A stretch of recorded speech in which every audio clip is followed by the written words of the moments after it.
we cannot continue to rely only on our military in order to achieve the national security objectives that we have set. We've got to have a civilian national security force that's just as powerful, just as strong, just as well funded. Meaning we just cannot always afford to rely upon the military and the army for everything at all, including our security, safety, society, well-being, development, progress, productivity, or our individual personal growth, learning, fulfillment, ambition, etc.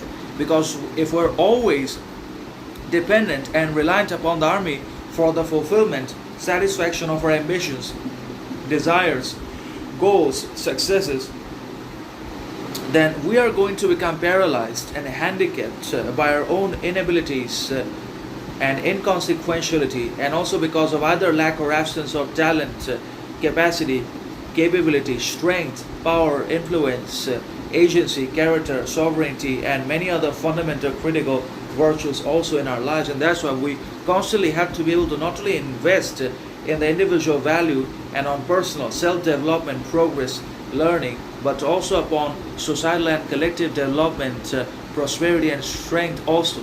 We have to be able to grow, progress, enhance and evolve individually, societally, collectively. And that is the most important part of it all, and not militarily. Now, military strength and power is obviously important. Without the military might, we are insecure. Other countries always pose a threat to us if we're not militarily mighty and powerful. So military strength and its basically fund is important.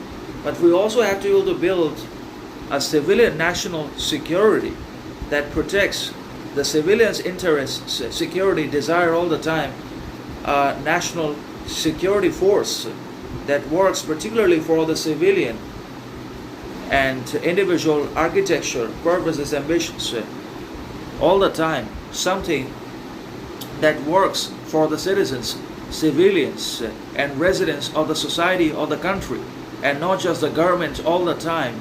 Because if we're always dependent upon the military for everything, then the military is going to outgrow us, is going to outlast, outperform, and basically outmatch all of us. And even the government also, including other bureaucratic powerful forces in the societies.